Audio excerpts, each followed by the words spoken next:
Deuxième vidéo sur le calcul matriciel. Après avoir défini ce qu'était une matrice et ce qu'était la somme et la multiplication externe d'une matrice par un scalaire, donc un nombre, on va s'intéresser cette fois-ci au produit de deux matrices. Donc le produit de deux matrices A et B, qu'on va noter A fois B, ne va pas être la matrice dont les coefficients vont être le produit des coefficients de A et de B à la même place. Non, loin de là.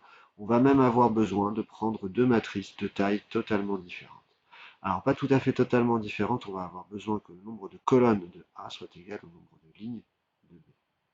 Et dans ce cas-là, la matrice A fois B sera remplie de coefficients C et J et sera de taille n fois Q, où n est le nombre de lignes de A et Q le nombre de colonnes de B.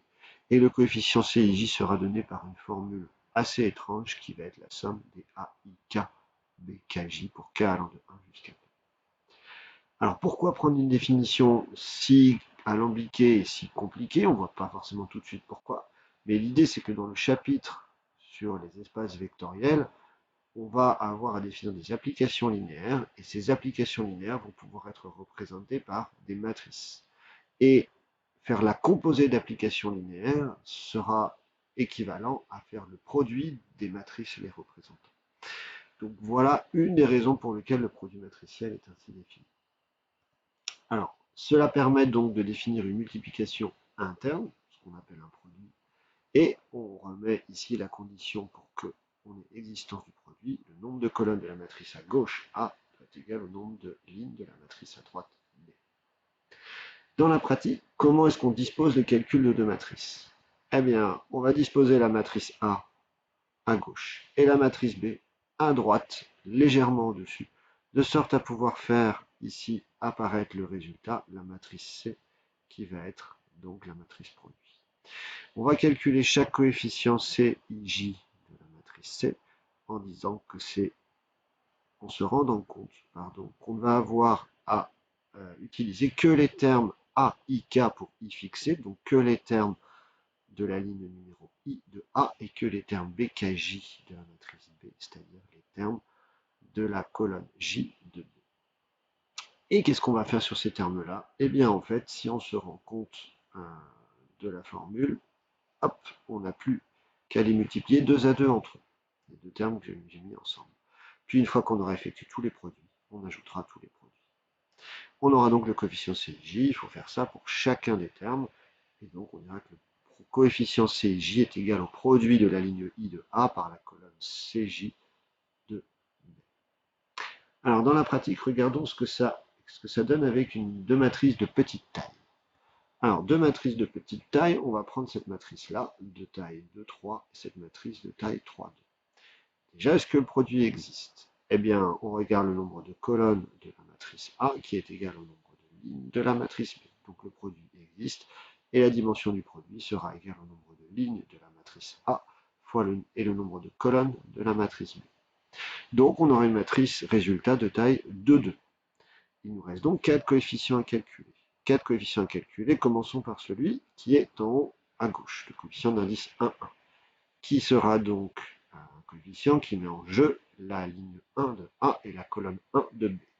On effectue le produit 1 fois 1, plus 1 fois 3, plus 2 fois 5, c'est-à-dire 3 plus 5 plus 10, et on obtient 14. Deuxième coefficient, le coefficient donc d'indice 1, 2, qui va être le produit entre la première ligne de A et la deuxième colonne de B. On va donc avoir 2 plus 4 plus 12, et on va ensuite calculer ça. Troisième coefficient, ligne 2 de A et ligne colonne 1 de B. Donc on va obtenir ce résultat-là, puis deuxième ligne de A, deuxième colonne de B, et on obtient ce calcul-ci. Et si on fait l'addition, on trouve la matrice 2, 2, 14, 18, 23, 30 comme coefficient. Voilà pour un premier exemple de calcul matriciel. Ils marchent tous sur le même modèle, plus ou moins long à calculer suivant la taille de la matrice. Attention, certains calculs matriciels n'ont réellement aucun sens. Regardez, si jamais je prends deux matrices de taille un petit peu au hasard, ce produit-là n'est pas défini. Pourquoi? Eh bien parce que la matrice de gauche a 3 colonnes et la matrice de droite n'a que 2 lignes, donc le produit n'est pas possible. Alors, Regardons un petit peu plus loin avec des produits qui peuvent avoir du sens.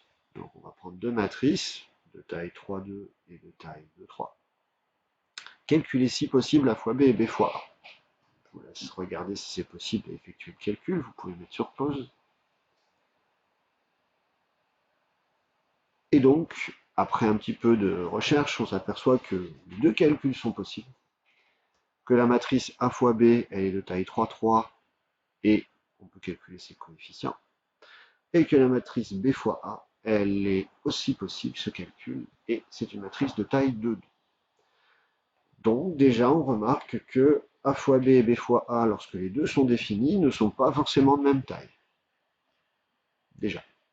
Donc A fois B n'est pas toujours égal à B fois A, malheureusement. Alors on peut pousser un petit peu plus loin, on peut essayer de prendre des matrices pour lesquelles le calcul A fois B et B fois A sera possible, et pour lesquelles le résultat sera de même taille. Après un petit peu de réflexion, on peut s'apercevoir que ça n'arrive que pour des matrices A et B qui sont carrées. Alors, calculons le produit A fois B. Si on calcule le produit A fois B, on va s'apercevoir qu'on va obtenir la matrice nulle.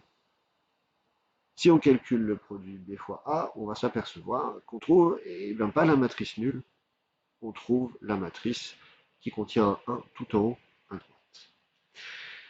Qu'est-ce que ça veut dire? On observe à nouveau que A fois B et B fois A sont de même taille, mais ne sont toujours pas égaux.